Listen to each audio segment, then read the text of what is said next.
Good evening and welcome to the post-launch news conference for Space Shuttle Endeavour's STS-127 mission to the National Space Station. Joining us here today to discuss the launch is Associate Administrator for Space Operations, Bill Gerstenmaier,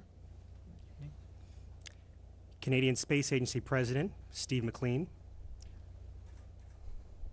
Japan Aerospace Exploration Agency Executive Director of Human Space Systems and Utilization, Dr. Kuniaki Shiraki,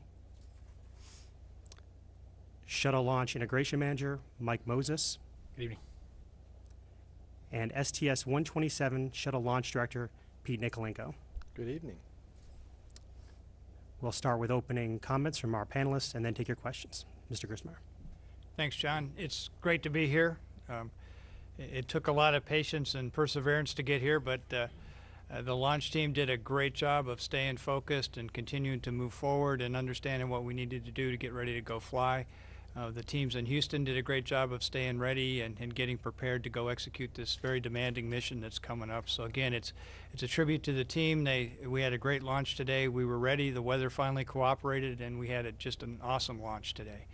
Again, I will caution you that the mission is very challenging in front of us. The 5 EVAs, the robotic activities, will take the absolute best that the teams have, both in Houston and in orbit. The teams are fully prepared. They're ready to go do what they need to go do, and we look forward to the exciting activities as we install the exposed facility out on the Kibo module.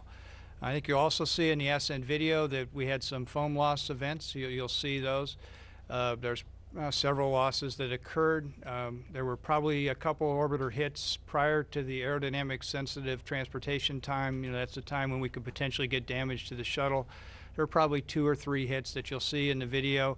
You can clearly see on the front part of the orbiter some white indications where the tiles were dinged. We don't consider those an issue for us. Those are probably coating losses.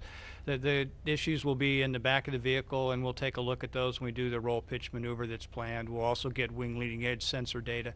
So all the tools we've got in place for foam loss and understanding what occurred will be in place, and we'll go look at those through ascent. So again, you'll see that when you look at the video. It shouldn't surprise you. We had very good lighting today, so we probably saw the tank much better than we have on several of the past flights when they were evening launches. So with that, I'll turn it over to Steve for any remarks he has. Yeah, I'll keep my remarks fairly brief. First, I would like to congratulate NASA. I think turning around the lightning strike and learning how to cooperate with the weather is very impressive to watch. I'd like to congratulate JAXA as well. This is an exciting mission for them, as it is for us. And since Marc Garneau flew in 1984, this is our 15th mission in 25 years. And I think we feel very privileged to be a partner in both the shuttle program and the station program. And when you consider that we have 5 partners up there right now, when Bob Thirsk welcomes Julia Payette in 3 days at the International Space Station, for Canada, it doesn't get any better. And we've had an outstanding partnership with NASA over the last 20, actually 50 years now. And what I like about this mission is we will be using Canadian technology every single day, and I hope that partnership continues in the future, and I hope Canadian technology continues to be used in the future. And I'll just close with, I've seen many, many launches, and I am very impressed with how unique each launch is in terms of watching it. Okay. Today is an exciting and historic day for JAXA. The Space Station Endeavour, Space Shuttle Endeavour with the Kibo's last element was launched successfully here at the Kennedy Space Center. It was injected in the planned orbit, and I feel great pleasure for this successful launch. The assembly of all the Kibo elements will be completed during this 16 days mission. In addition, astronaut Koichi Wakata, the first Japanese expedition crew, who has stayed there on board ISS for 4 months, will participate in completing the assembly of Kibo elements and experiments.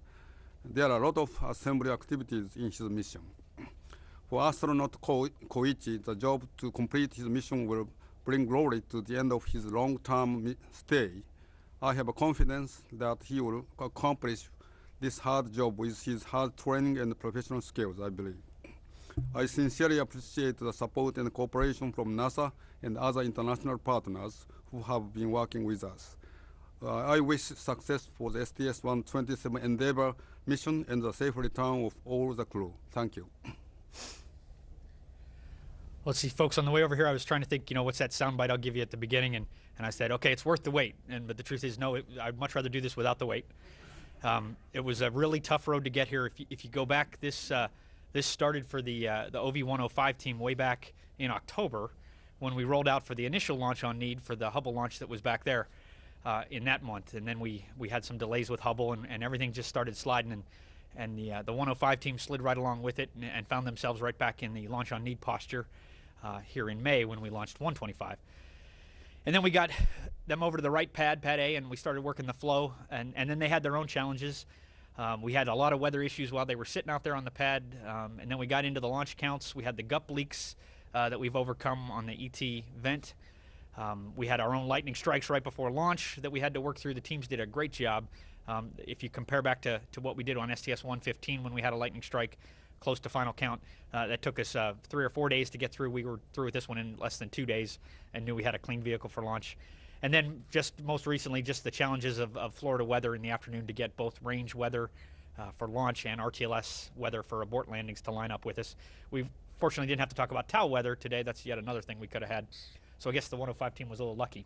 The Europe supported them.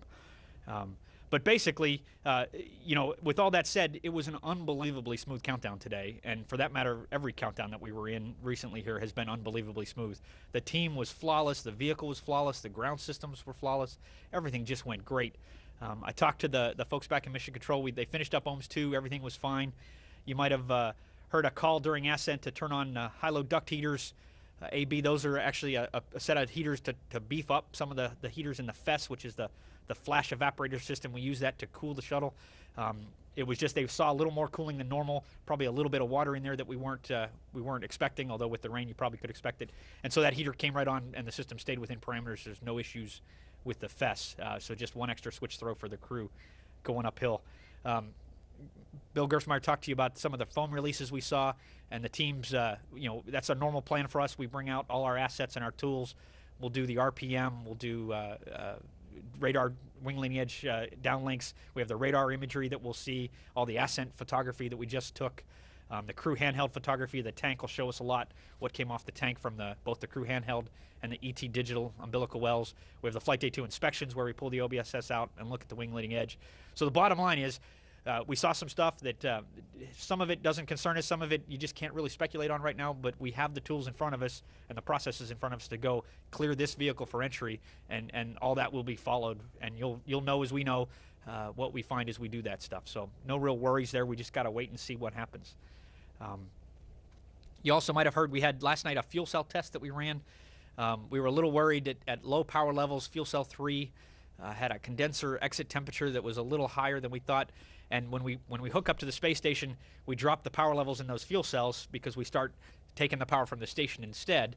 And so at that low power level, we wanted to make sure we could still remove enough water so that we didn't cause problems for that fuel cell's performance.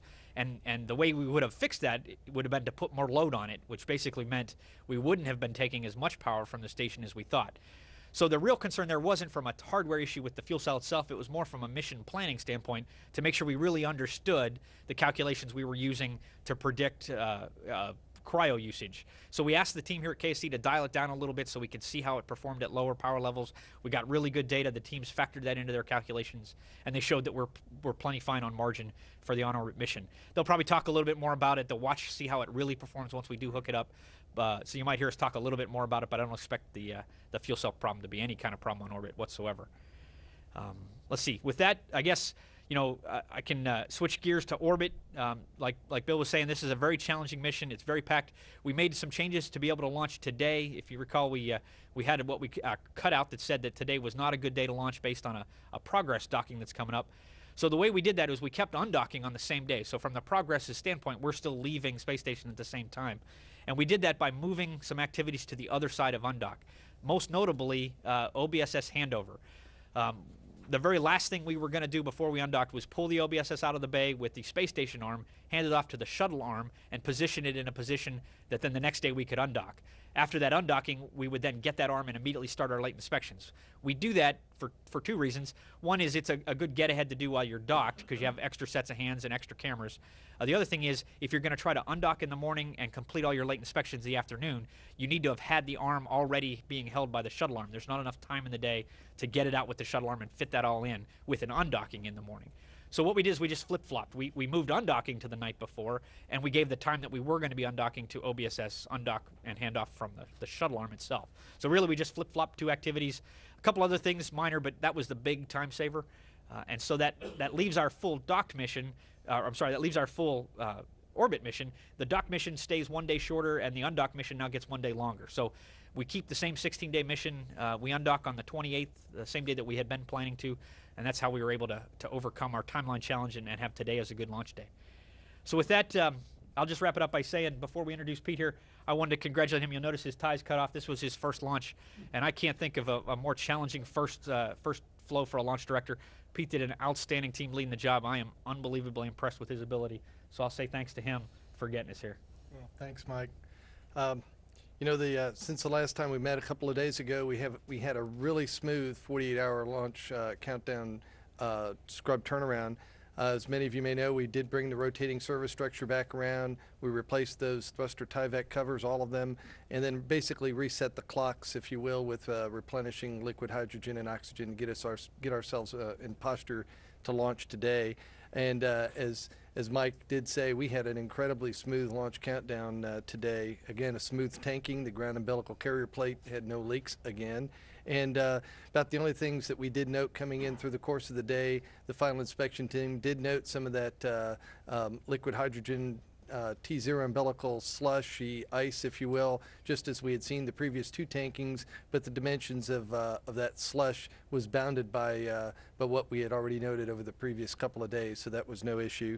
And then later on in the afternoon, there was a facility interface controllers inside the pad terminal connection room that had dropped out a couple of measurements, but we knew we had alternate measurements there, so that was no issue. So by and large, the operations and the technical team was right on the mark, and there are no issues. Weather, again, was another one of those challenges for us. We did have some afternoon thunderstorms that were popped up as a result of the sea breeze that had developed. And then later on in the late afternoon, we ended up having to watch some anvil clouds over the ocean to see whether or not they were going to develop and cause a threat for us. Unfortunately, they dissipated, and the weather did finally, in fact, cooperate. So it all turned out really good for us over the course of the last hour. Finally, it was just a really smooth launch countdown, a great terminal launch, and an outstanding launch. And really, I think it was an interesting, it was a testimony for this entire launch and the flight control team. You know, it was an outstanding effort, and they made the complex look really easy. So, and it really was a case of persistence. So, it was I'd like to congratulate the entire team for an excellent launch. Thank you. Thanks. We'll now take questions here at Kennedy Space Center. Remember to wait for the microphone, state your full name and affiliation. Why don't we just go in order here? Hello, Mark Kirkman, Interspace News. This is for Mike Moses. I know you said you're comfortable with it, but just a couple part question on the fuel cell. It's my understanding that when you get docked that you'll be either below the flight rule limit for percentage on a KOH or just above it. I was just wondering how you plan to deal with that. And can you clarify for me the worst case scenario if you did go down the fuel cell, what does MDF mean for this particular mission? What would you get accomplished with an MDF flight? Let's see, the KOH calculation we do in orbit is a calculation based on a bunch of inputs. One of those inputs is the condenser exit temperature, which is the parameter we saw running a little hot. And so that part of the test results were to see what the actual KOH concentrations were, measure the pH in the lines down here, and see how things were performing to kind of calibrate what we saw on the ground with what we're going to calculate we see in orbit. So that's kind of what that test was for. There's a lot of other parameters that lead into the main concern with that fuel cell is flooding it, which is putting too much water, dropping that KOH concentration too low, which then you worry about electrolyte coming out of solution, and you get crossover, we call it, in the cells, where basically you have one cell crossing over into the other cell, which can lead to an over-temp condition, which is not good for the fuel cell in the long run. So there's plenty of other ways to measure that condition.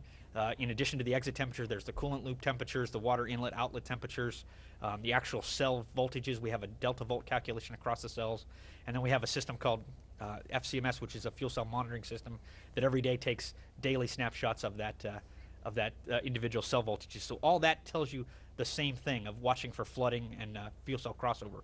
So the fact that our calculation for KOH concentration is going to be a little bit what the flight rule says, a little bit below what the flight rule says, is just one indicator of what's really going on. So the teams have written a chit. The MER, our mission evaluation team, our engineering support team, is off analyzing that, and we've come to agreement that basically, knowing what we know, we can dip that polarimeter a little bit below the flight rule limit because it's a known condition that's driving it there. If this just happened on its own in orbit and we didn't know why, we'd have a lot more questions. But this is kind of a case of you see it coming, you can explain it ahead of time. It just happens to be a little below the limit we generically set for that fuel cell.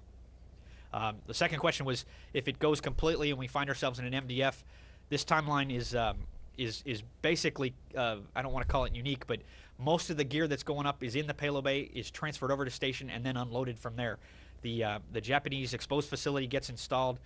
Their logistics module gets installed onto the side of it, and then they use their arm to take the payloads off.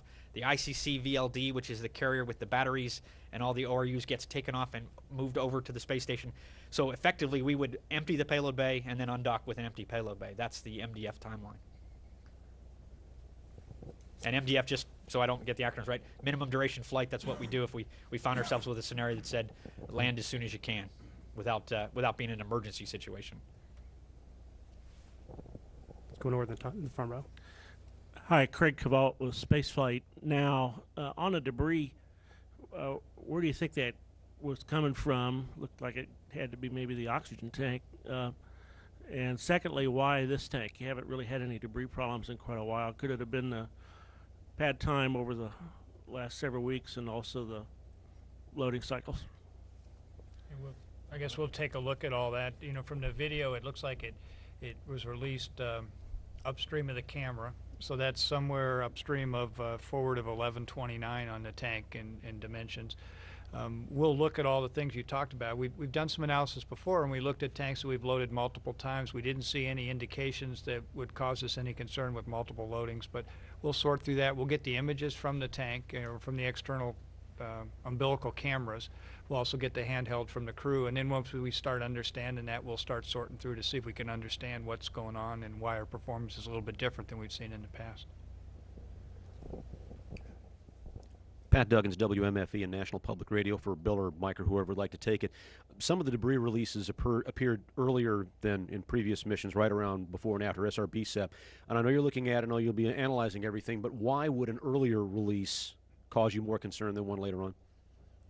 I guess the reason is with the earlier release, there's more delta velocity between the foam and the shuttle or the tiles.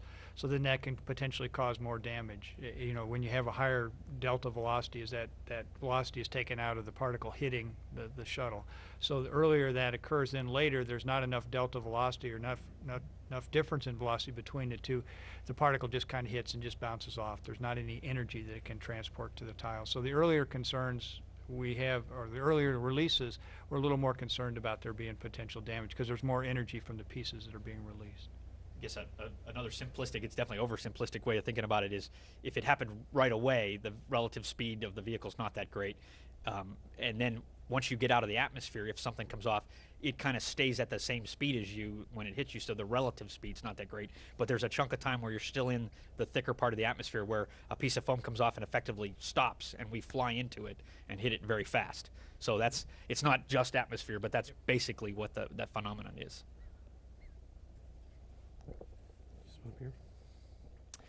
Jim Siegel, Celebration Independent Newspaper.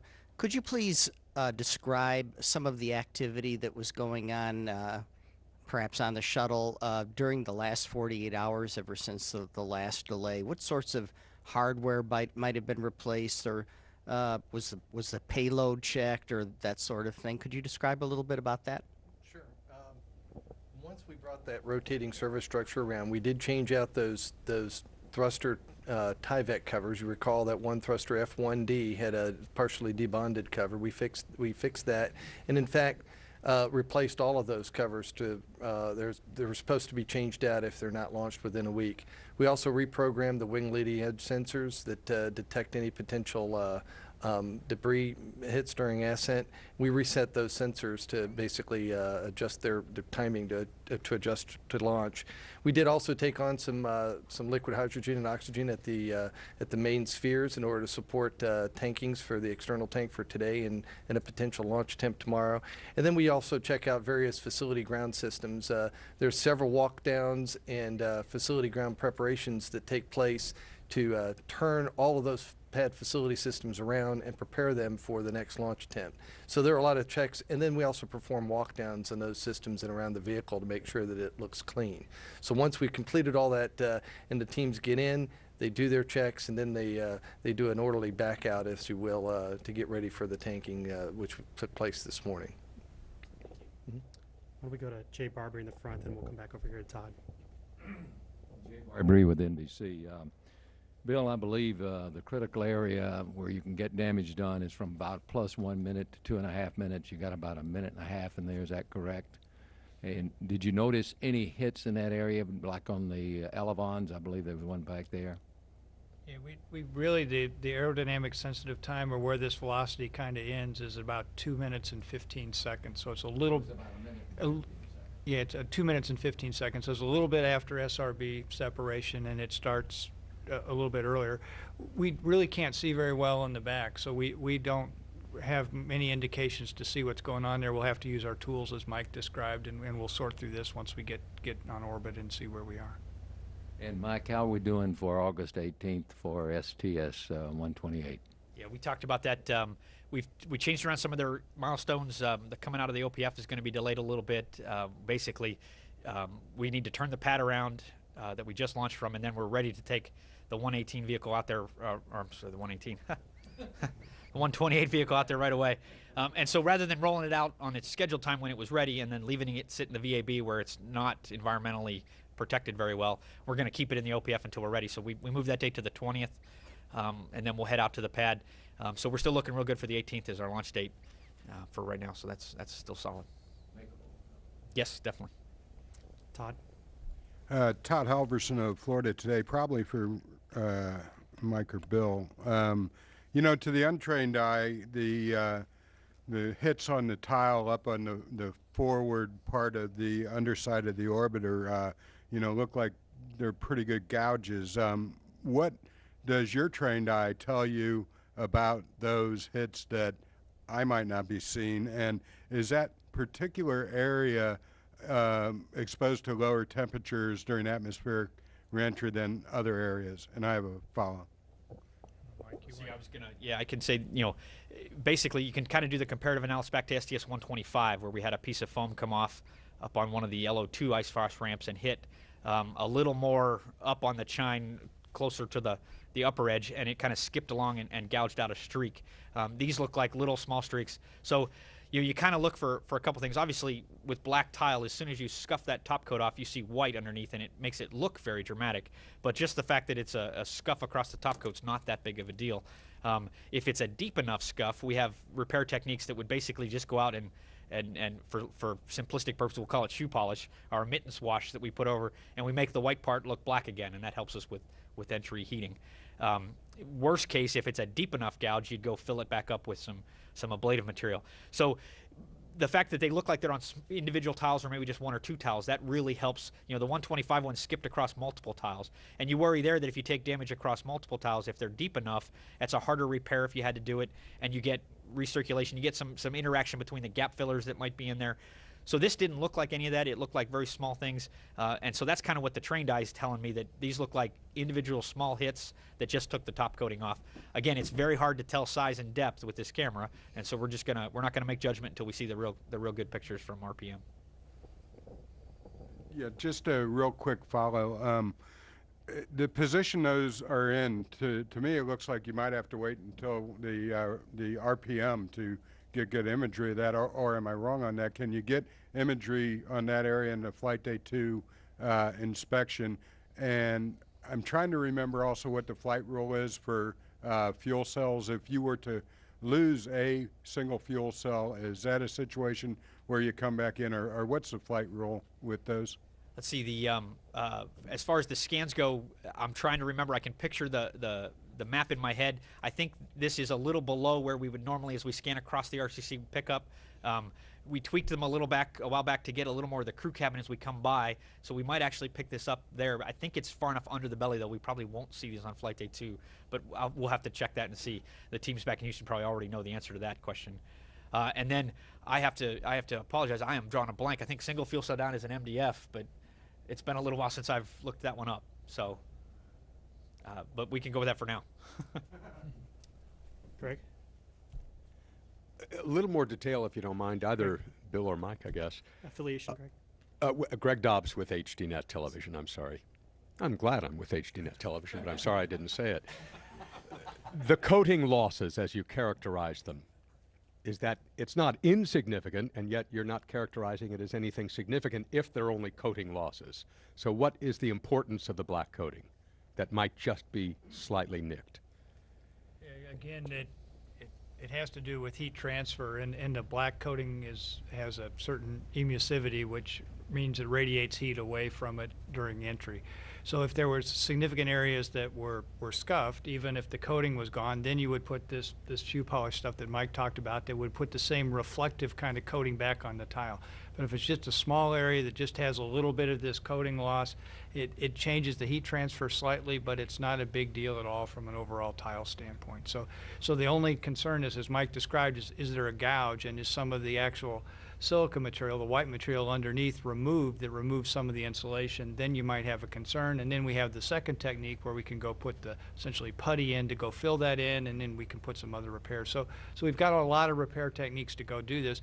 The fact that it's small area, not much loss, and the fact that you can see it where it is doesn't make us very concerned about that area. The areas that you'd be more concerned potentially about are farther in the back. And we can't really see those very well, and we'll know those more when we see the RPM maneuvers and see what we see from those. Let's do Mike Schneider and then Clara. Mike Schneider, Associated Press. I had 2 questions. Mike, I think you said that everything's looking good for an August launch. I was just wondering, how's the rest of the manifest looking for the rest of the year? Yeah, we looked at that too. You know, it's one of those things you always kind of look at to see what happens if you don't get that launch off, and things look real solid for us. The flows are going good. The 105 line is going to be real easy now to manage. There's no real big compressions coming up. We had a lot of work on 104 that we thought we were going to get. We had the window ding we weren't really sure what was going to happen with. We were doing some wing leading edge inspections, and if we saw some corrosion there, we would inherit some work that we hadn't quite planned on doing, but obviously would need to go do. That's all now behind us, so the 104 line looks really good as well.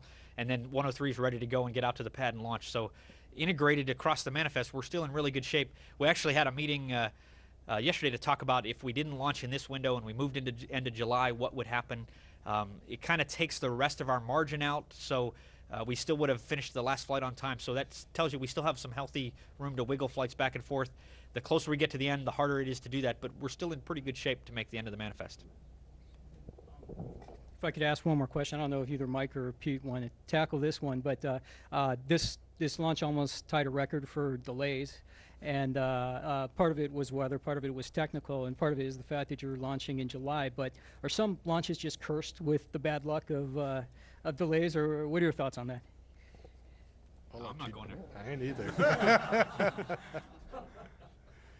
Well, let me just say this. It's launching in Central Florida in the summertime in the early evening is going to be a little bit of a challenge for us, and it's just we end up having to take the cards that are dealt to us. So I would not put anything related to a curse. It's just what it is, and certainly we try to do our best to get the vehicle as operationally ready as we can. And we were there, we thought, the first time when we had the first attempt back in June. We thought we had performed the first level of repair on that ground umbilical carrier plate. We've since learned a lot, and we now have that particular challenge licked. So, and otherwise, as you know, the vehicle and all the ground systems performed just as we expect them to, which was flawlessly for the subsequent tankings and attempts.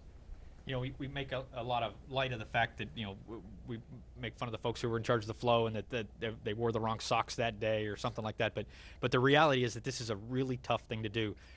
That vehicle sitting out there on launch pad has a lot of systems that have to work just right. It's got a lot of fault tolerance built into it, but we need that fault tolerance for a lot of the options. You know, if we were just launching an expendable rocket up into orbit, you wouldn't care about RTLS landing weather, abort site landing weather, because you're not trying to get a crew back home. If it was a capsule that we were launching, we wouldn't worry so much about the rain showers because you're coming down on a parachute and we're in a winged vehicle that's going to be flying. Wind constraints with crosswind are another example. So there's all these things because of the system we've built to get into space that just comes with the territory of space flight is very hard to do. And it takes a lot of fortitude to stick with it and come back day after day and stay vigilant against all the things that can go wrong. You know, we talked a little bit too, just, you know, this is a multiple launch attempt. You want to make sure you don't get complacent. Things have been going so good in the countdown that we didn't want to just kind of come on console and figure we were going to have another good day of it. And we had a few little issues to talk about down in the mobile launch platform with some system funnies, and the ice team found some you know, ice on the tank, the slush that we'd been seeing, and we talked about that again. And it kept the team in the right rhythm and practice. And so it's just hard to do. And, you know, it's unfortunate that that we only have a small window to play with. If I would have loved a 3-hour window these last couple of days, we wouldn't have had so many weather issues, because if you look at the actual weather, we did have good weather on all the days we tried. It just wasn't at that moment in time that the station happened to be passing overhead to allow us to lift the amount of cargo we're trying to take there. So, you know, we have some tight constraints that we operate under, and you know, we just have to come back time and time again and get the job done. Clara Moskowitz for Space.com. A question for Mr. Shiraki. How is Koichi Wakata adjusting to having a longer stay in space than he planned? And also, does the delay at all affect the experiments heading up to Kibo? I believe he's enjoying the on-orbit stay, and the extension of his stay over 1 month gives more his fun on orbit. So he's conducting several of the station housekeeping and experiment operation, including Kibo and other international modules. And also he's taking his open time for enjoying some entertainment-like activities that will appeal to the Japanese open publics, I think. He may not want to back yet.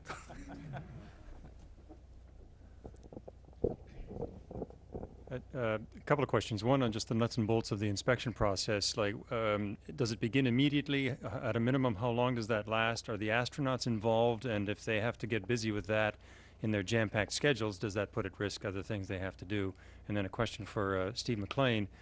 Since Julie Payette is the last Canadian to be taken aboard the space shuttle, do you see this as the end of an era or the ushering of a new era? And what would that era be for Canada's involvement with NASA? Let's see, for the inspection stuff, we have that planned in every mission, so it's not going to change anything in the crew's timeline. That's a dedicated activity. And Bill, keep me honest as I go through the suite of stuff, because there's a lot of stuff we have. We have the cameras that are at the pad watching from the ground level, and some of those are film cameras, some of those are digital cameras, and so that review was done in 5 minutes before we walked over here, but that's going to take another 3 or 4 days while they pour through frame by frame I don't know, there's probably 4 or 5 dozen cameras out there that they look at. Then there's the cameras that were on the vehicle looking down on the ET feed line that we saw downlink live. We have other cameras on the SRBs that'll have much higher resolution of the back area, the wing leading edge area, some of the elevon areas. We'll get those after the SRBs are retrieved. We'll get those out and develop that film and look at that data. There's the wing leading edge sensors, which are accelerometers behind the wing to measure hits and dings. They'll start downloading that data electronically on board tonight and have that downlinked to the ground in the next day. They'll look for areas of interest and download high detail, high profile timeline, basically higher resolution data over the next 2 or 3 days. There's the radar data. We have radar ships out at sea and one up on the north coast taking radar images to look for debris falling off, and it's really good at classifying times, and actually it'll tell you really good the density, whether it's just foam or foam and ice or ice debris. So we'll look at those radar tracks. That'll take a day or two to look at that data. I know I'm forgetting a bunch of stuff already. On flight day 2, we'll pull out the arm and we'll do detailed laser scans of the wing leading edge, the RCC, the reinforced carbon-carbon of the nose cap and both edges of the wings, in addition to some of the upper surface areas and around the crew cabin to make sure nothing came off with any of our insulation there. The crew has photography of the ET after we separate from the external tank. We pitch the shuttle up and over, and they can shoot pictures of it out the back window. There'll be some film photography. There'll be some high-resolution telephoto lens photography. We'll get those pictures down tonight or tomorrow night and start looking at that. And then down in the umbilical well, underneath as we separate away from the tank and go across it, there's cameras taking pictures as we go across. That data will come down. I'm basically going rapid fire here to show you how much data we bring to bear to look to see that the vehicle's clean. The very last thing we'll do is the day of docking, as we come up below the space station, we'll flip around underneath and let the crew take pictures of the belly, and they'll get all the surface tile pictures, and those will come down to us. So the bottom line is we'll start to get hints all the way through, but by the end of flight day 4, flight day 5, we'll have everything in-house, and we'll be analyzing all that data. Once we get all that, we'll be able to say if we had areas that we need more data, we'll pull the arm back out again and go get detailed, focused inspection imagery. We have a very high-resolution digital camera and a laser scanner that can actually do depth measurements for us. And so if there's something that needs detailed photography, we'll go do that in flight day 5, flight day 6 time frame. And all of that will lead into our eventually clearing the vehicle for entry and saying that the TPS, the thermal protection system, is good to go. Just to keep going, one last time after we undock, we'll come back and do some of that again to prove that we didn't get any micrometeorite hits while we were in orbit that would cause us concern for landing. So that's to show you we have a big suite of tools. All that is normally planned, and we're going to do all that from end to end just like we would normally. I think that's a really important thing, is that that's all planned in the timeline, so it's not an impact at all to the mission. I mean, that's normal stuff that we do every mission. Yeah, and as I said earlier, this really is an exciting time for the Canadian Space Agency. Bob Thursk is on his 50th day on orbit right now, and he's doing a great job. Julie's coming up to join him in 3 days, and given that the shuttle is retiring at the end of the next year, this is the last Canadian flight of a Canadian astronaut. And you asked if that was the end of an era. I kind of see it as a crossroads. With the shuttle program coming to an end, we have Ares and Orion off into the future. And it is our hope that Canada is a participant in the Ares and Orion program. We have yet to work that up in Canada, and we have yet to be invited as well. But I expect our relationship is so good that I look forward to that relationship. We have hired 2 new astronauts, David Saint-Jacques and Jeremy Hansen, and those 2 astronauts will help us fulfill our credits on the International Space Station that we have from now till 2015. And we look forward to the International Space Station continuing in the future. And I think after the International Space Station, it's going to get very exciting down here in Florida and across the 10 centers at NASA, and hopefully up at the Canadian Space Agency as well. Stephen Young with spaceflightnow.com for Bill Gerstenmaier. I realize it's too early to say what the significance of the debris events is, but could you maybe put it into context by saying, is it fair enough to say that this is the most debris you've seen with the ET camera since return to flight? Again, it's tough to put that precise a point on it. Like I said earlier in my opening remarks, we had really good visibility today. We had good lighting conditions. So of all the flights we've seen with this good a lighting condition, I'd say we probably saw more events on this particular tank, but we haven't seen some other tanks that have been launched in the evening and dark. So it's really too early to speculate one way or the other. When we get the pictures down from the ET camera well, and we get a chance to look at the tank, we'll get a chance to see what the tank performance is. As we do the rendezvous pitch maneuver, we'll also get a chance to see the bottom of the orbiter and see what things look like. So again, I think I'd hesitate to categorize it one way or the other. Let the data that we're going to get over the next couple days drive us to those conclusions. We'll pull on the question that Craig talked about and understand, is there something unique about this tank, or is this in family? We'll work all those. We'll understand that before we go fly, and we'll continue to learn from this. So all those sensors and all those tests that Mike laid out, those are all put in place for us to capture data so we can continue to operate this system and continually improve this system as we fly further. So all this will come together. I think it's too early to speculate about this is where this fits in the ranking. Let us sort a couple days, and then you can ask us, and then we'll be able to probably tell you with more precise answers what we think and what we see. Yeah, one thing the imager guys did point out, the lighting that Bill's talking about, this was one of the times we had the sun behind the camera, and so when we were looking at it, they were pointing out very rapidly that most everything you saw had a shadow that was right beside it, and it looked like there was twice as much debris coming off the tank, when in reality what you were seeing was the shadow on the underside of the orbiter there too. So we really need to be careful that we don't jump to conclusions and wait for the actual damage maps, both on the shuttle and on the external tank. That'll really tell us how well this tank did. Did it look like you were dealing with foam and ice coming off? Well, I Yeah, don't know. that's speculation. I can't say. Again, we'll look at the radar data to determine. You know, but I think Mike's point is very valid. With the sun position, you're definitely going to see things in the images that are going to look more dramatic than they really are, and you just need to recognize you're seeing shadows, and that's another factor that you got to think about as you look at this stuff. You know, Mike and I look at a lot of images, and we look at a lot of data, and sometimes we're really surprised. You know, we think we see something, and then we really go back with the smart guys, and they really analyze it, and they look at it, and we're really surprised about what we've seen. So I think we all need to be careful and don't speculate until we let the analysts spend some quality time looking at this and tell us what the images have really told us, and to bring in the radar data, bring in all the other data, and then we've got a whole suite, and we can understand what we've got. John, then Todd. John Zarella from CNN. The Senate's just confirmed Charlie Bolden as your next administrator. From your point of view, how does that make you feel? Is it to have the permanence there again, or shortly that you'll have there, and your reactions? You get that one, Bill. Yeah, I don't know. I've been pretty focused on the launch, and I haven't really thought too much about that. I think it'll be good to have Charlie on board. He'll have lots of challenges and lots of good work to do. I know Charlie from when he was an astronaut. I worked with him a lot, so it'll be good to have him in NASA, and we welcome him and Lori, and they'll be a great team, and we'll have a good time working with them. Todd Halverson of Florida Today, I guess for Bill. Endeavour, of course, was going to be, set to be the rescue vehicle for the Hubble mission, and it's taken you guys like a month and 2 days to get it off the ground. I'm wondering if that has caused you to step back and consider whether you need to refine launch commit criteria in any way for rescue cases.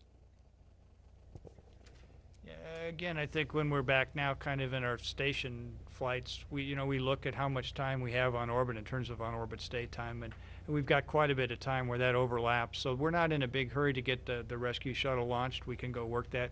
We also have unique capability now with the 2 Soyuzes up there, and the fact that we could return some of the crew members on one of the Soyuzes if we absolutely had to, and extend that time even longer. So I think we'll go look at that, we'll think about that, but you surely don't want to launch your rescue vehicle at a less than perfect condition and put it in some jeopardy or in some bad situation that you don't want it to be in. So I think we have good sound plans for where we sit. Station gives us a lot of degrees of freedom that we didn't have with the Hubble mission, and that degrees of freedom is the extra time. So I think the current flight rules, the current plans we have are fine, and we'll go take a look at all that as we do and review everything and talk about it a little bit. But I didn't see anything that surprised me and where we are and where we stand with processing. Okay, Pat. Pat Duggins, WMFE and NPR. Just a debris clarification here. I've been hearing numbers tossed around that it was possibly upwards of a dozen individual incidents. Is there any way to quantify, even preliminarily, what that number might be?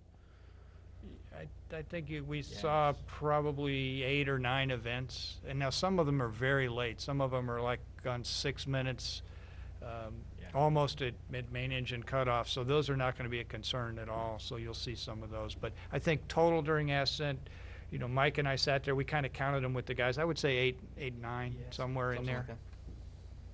And that's throughout the entire ascent, from the beginning all the way through the main engine and external tank separation. Okay, thanks. We'll take a final question. Jay? I'm